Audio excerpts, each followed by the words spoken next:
আসসালামু আলাইকুম প্রিয় দর্শক। আম তো অনেকেই খেয়েছেন, কিন্তু আমের নাড়ু খেয়েছেন কখনো? দেখে বোঝাই যাবে না এটা কি আমের নাড়ু না নারিকেলের নাড়ু। আর খেতে এতটাই মজা, একদম একটা মুখে দিলে মনে হবে যেন নাড়ু না অমৃত খেয়েছেন।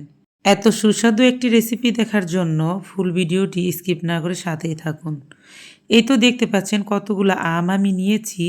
এই আমগুলা কালকে ঝড়ে ডালা ভেঙে তারপর পড়ে গেছে।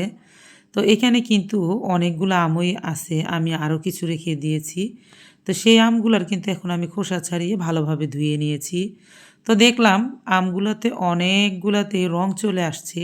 তো সবগুলো আমি নেব না, যেগুলাতে একটু সবুজ কালার আছে, মানে সবুজ সবুজ কাঁচা কাঁচা ভাব আছে, সেগুলোই বেছে বেছে নেব। বাকিগুলো আমি কাসুন্দি দিয়ে ভর্তার জন্য রেখে দিব। এখন নিয়ে নিলাম এখানে একটা বাটি, আর নিয়ে নিলাম একটা গ্রেটার। আর এখানে গ্রেটারের যে বড় ছিদ্রটা আছে সেটা দিয়ে আমটাকে গ্রেট করে নিচ্ছি। প্রিয় দর্শক, রেসিপিটি কিন্তু আমি নিজেই তৈরি করে অবাক হয়ে গিয়েছিলাম যে এত মজা আর এত সুন্দরভাবে নাড়ু তৈরি করা যায়। আর আপনাদেরকে আরেকটা কথা বলে দেই, এই মুহূর্তে যারা আমার ভিডিওটি অন করেছেন এখনও একটি লাইক দেননি বা লাইক দিতে ভুলে গেছেন, তার একটা লাইক দিয়ে দিবেন। এদিকে কিন্তু আমগুলো আমার অনেকটাই গ্রেটার করা হয়ে গেছে। আমি যতগুলা একটু হালকা হালকা কাঁচা ছিল সেগুলাই নিয়েছি, সবগুলো আম তো আমি নেই। তারপরও এখানে কেজি ১.৫ কেজি এরকম হবে আর কি, ১ থেকে ১.৫ কেজি। এখন আমি আমগুলাকে পানির সাহায্যে ২-৩ বার করে ধুয়ে নেব। এতে টক ভাবটা চলে যাবে খুব সুন্দরভাবে। আমার এই আমগুলো অনেক বেশি টক, যার কারণে আমি ২ থেকে ৩টা ধোয়া দিব। যদি আপনাদের কাছে আমগুলো একটু মিষ্টি থাকে, একটা ধোয়া দিলেও হয়ে যাবে। আমগুলাকে আমি প্রথম স্টেপে খুব ভালোভাবে চিপে নিলাম। এখন ১ চা চামচ লবণ দিয়ে, মানে বড় চামচের ১ চা চামচ লবণ দিয়ে হাত দিয়ে মেখে কিছু সময় আমি একটা ঢাকনা দিয়ে ঢেকে রেখে দিব রেস্টে, প্রায় আধা ঘন্টার জন্য। আধা ঘন্টা পর যখন এটার পানি বের হয়ে যাবে, তখন কিন্তু আবারও সুন্দরভাবে পানি ঢেলে দ্বিতীয়বারের মতন ধুয়ে নিতে হবে। গ্রেট করা আমগুলো রেস্টে থাক, এদিকে আমি কিছু মশলা তৈরি করে নেই। প্রথমে এখানে ৬টা শুকনা মরিচ ভেজে নিচ্ছি। কিছুটা পরিমাণ ভাজা হয়ে গেলে দিয়ে দিচ্ছি ১ চা চামচ ধনিয়া, ১ চা চামচ জিরা, সব কিছুই আস্ত আস্ত, ১ চা চামচ পাঁচফোড়ন, এখানে দিয়ে দিচ্ছি ১ চা চামচের বেশি সরিষার দানা। সবগুলো উপকরণ একসাথে ভেজে নিচ্ছি। আর প্রিয় দর্শক, এই মশলাগুলো যদি আপনারা রেডি করে নিতে পারেন, এই মশলা দিয়ে এই নাড়ুটা তৈরি করলে খেতে এতটাই বেশি টেস্ট হয়, টক মিষ্টির এই নাড়ু। আসলে এত সুন্দর একটা ফ্লেভার আসে এই নাড়ু থেকে। আমার কিন্তু মশলাটা ভাজা হয়ে গেছে, এখন আমি শিলপাটায় বেটে গুঁড়া করে নিচ্ছি। আপনাদের যদি মিক্সিং জার থাকে তাহলে মিক্সিং জারে গুঁড়া করে নিতে পারেন। আমার মিক্সিং জারে কম জিনিস গুঁড়া হয় না, যার কারণে আমি শিলপাটাতেই গুঁড়া করে নিচ্ছি। আর এই নাড়ুটাতে একটু কামড়ে যদি মশলাগুলো পড়ে, সেটা আরও বেশিও মজাদার হয়ে থাকে। এই কারণে আমি শিলপাটায় মশলাটা গুঁড়া করছি। তো মশলাটা কিন্তু আমার গুঁড়া করা হয়ে গেছে, এখন আমি একটা ফ্রিজের ভিতরে উঠিয়ে রাখবো। আর এই মশলাটা দিয়ে অবশ্যই নাড়ুটা তৈরি করার চেষ্টা করবেন। অনেকেই অনেক কিছু দিয়ে তৈরি করে, কর্নফ্লাওয়ার, হলুদের গুঁড়া, এসব দিতে যাবেন না, তাহলে নাড়ুটা কিন্তু নষ্ট হয়ে যাবে। মশলাটা রেডি করার পর আমি ঢেকে রাখা আমটাকে খুলে এখন আবারও পানি দিয়ে খুব ভালো করে ধুয়ে নিচ্ছি। যেহেতু লবণ দেওয়ার পর অনেক বেশি সফট হয়ে গেছে, তারপরে কিন্তু হাত দিয়ে খুব ভালো করে চিপতে হবে।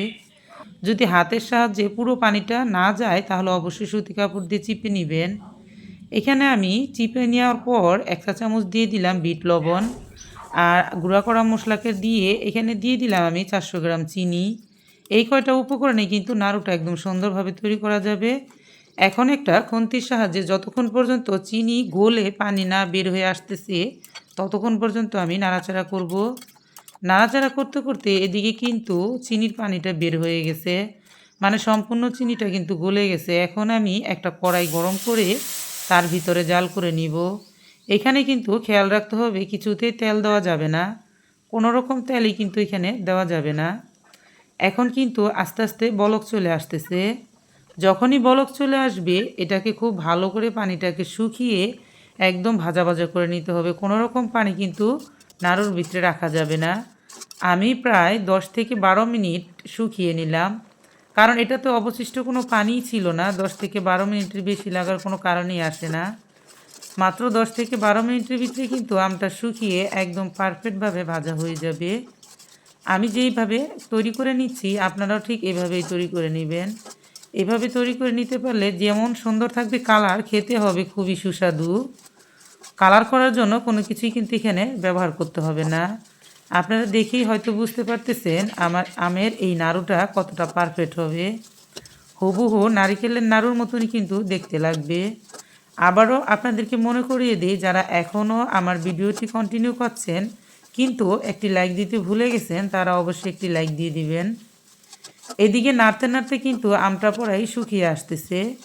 যখন আরও ভালোভাবে শুকিয়ে আসবে তখনই কিন্তু আমি নামিয়ে নিব। আপনাদেরকে শেষের দিকে দেখিয়ে দিচ্ছি আমি কোন পর্যায়ে নামিয়ে নিয়েছি। এই যে দেখতে পাচ্ছেন এখন কিন্তু অনেকটা ঘন আঠালো হয়ে গেছে। ঠান্ডা হয়ে গেলে আরও বেশি শক্ত হয়ে যাবে, যার কারণে আমি এই পর্যায়ে কিন্তু নামিয়ে নিব। এখন আমি একটা বাটির ভিতরে অল্প অল্প করে নামিয়ে নিচ্ছি। কিছুটা সময় ঠান্ডা হতে দিতে হবে।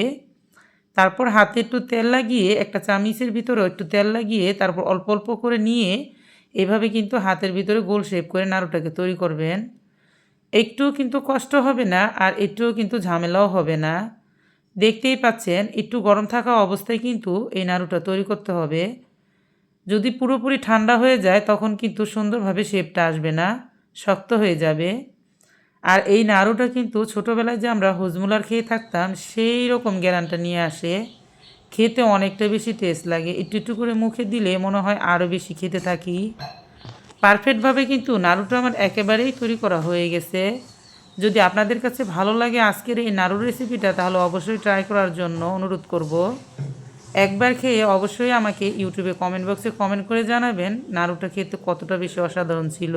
আমি আপনাদেরকে আরেকটা কথা বলতে ভুলে গিয়েছিলাম। আপনারা যদি বেশি দিন সংরক্ষণ করতে চান অবশ্যই এখানে 1 থেকে 1.5 চা চামচ সিল্কা পানি ব্যবহার করবেন। আমি এটা কিন্তু সিল্কা পানি ব্যবহার করি নেই, অনায়াসে 1 সপ্তাহ থেকে যাবে। আর এগুলো হাতে হাতে এমনিতে শেষ হয়ে যাবে, যেই কারণে কিনা আমি সিরকা পানি ব্যবহার করিনি। আর প্রিয় দর্শক, আজকের এই রেসিপিটা অবশ্যই আপনাদের কাছে অনেক বেশি ভালো লেগেছে। ভিডিওটি যদি আপনাদের কাছে একটুও ভালো লেগে থাকে তাহলে অবশ্যই একটি লাইক দিয়ে দিবেন। আর এই ভিডিওটি খুঁজে পেতে আপনারা অবশ্যই চ্যানেলটিকে সাবস্ক্রাইব করে রাখবেন। আমার নতুন নতুন ভিডিও পেতে অবশ্যই পাশে থাকা বেল বাটনটি অন করে দিবেন। এতে খুব দ্রুতই আপনাদের কাছে আমার নতুন নোটিফিকেশনগুলো সব কিছু চলে যাবে সবার আগে। আর আপনাদের কিন্তু চ্যানেলটি খুঁজতে কোনো রকম ঝামেলাই হবে না। যখন ইচ্ছে তখনই কিন্তু আমার ভিডিওগুলো আপনারা সহজেই পেতে পারেন। তো প্রিয় দর্শক, আজ এই পর্যন্তই। আরও একদিন চলে আসবো নতুন কোনো রেসিপি নিয়ে ইনশাআল্লাহ। ততক্ষণ পর্যন্ত আপনারা সকলেই ভালো থাকবেন। সকলকেই জানাই অসংখ্য ধন্যবাদ। আল্লাহ হাফেজ।